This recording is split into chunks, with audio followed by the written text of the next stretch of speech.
भारी वित्तीय संकट से जूझ रही कंपनी वोडाफोन आइडिया को लेकर एक बड़ा अपडेट सामने आया है। एजीआर बकाया को लेकर हाल ही में सरकार की तरफ से थोड़ी राहत तो जरूर मिली है, लेकिन ब्रोकरेज का कहना है कि कंपनी की हालत अभी भी मजबूत नहीं है।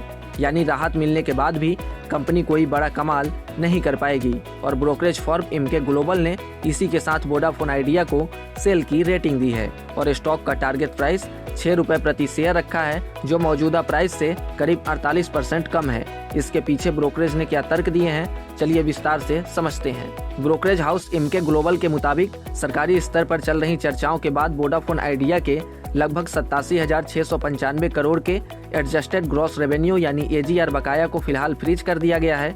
इस पूरे अमाउंट का रीचेक किया जाएगा, यानी इसकी दोबारा समीक्षा की जाएगी और उम्मीद जताई जा रही है कि जांच के बाद इस रकम की करीब आधी वैल्यू तक घट सकती है। हालांकि ये सब सिर्फ कयास लगाए जा रहे हैं, ऐसा अभी तक कुछ हुआ नहीं है, इसलिए बाजार इसको ज़्यादा सकारात्मक नहीं देख रहा है।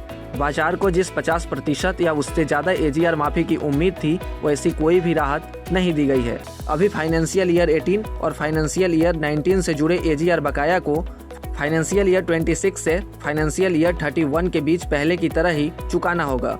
रिपोर्ट में यह भी बताया गया है कि दूरसंचार विभाग यानी डीओटी एजीआर बकाया की दोबारा समीक्षा के लिए नई समिति बनाएगा। इससे भविष्य में अतिरिक्त राहत की संभावना जरूर बनती है, लेकिन इमके का मानना है कि फिलहाल इसका कंपनी की बैलेंस शीट पर कोई तत्कालिक और ठोस सकारात्मक असर नहीं दिखेगा। ब्रोकरेज ने वोडाफोन आइडिया के भारी कर्ज को लेकर भी चिंता जताई है। एजीआर बकाया को अलग भी कर दिया जाए तो कंपनी पर करीब 1.2 लाख करोड़ का स्पेक्ट्रम से जुड़ा डिफर्ड पेमेंट ऑब्लिगेशन है।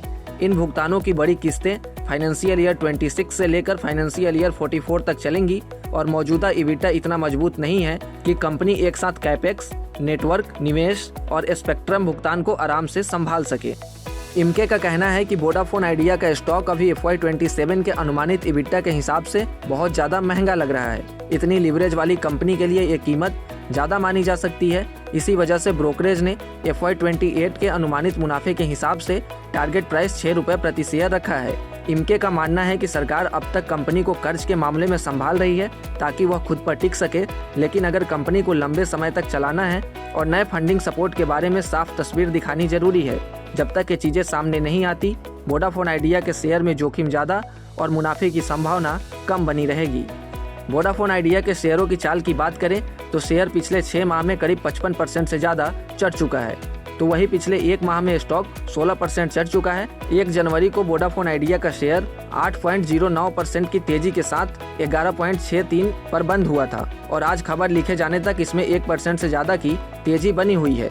वही अगर कंपनी के मार्केट कैप की बात करें तो यह अभी 1.27 लाख करोड़ के पार निकल चुका है।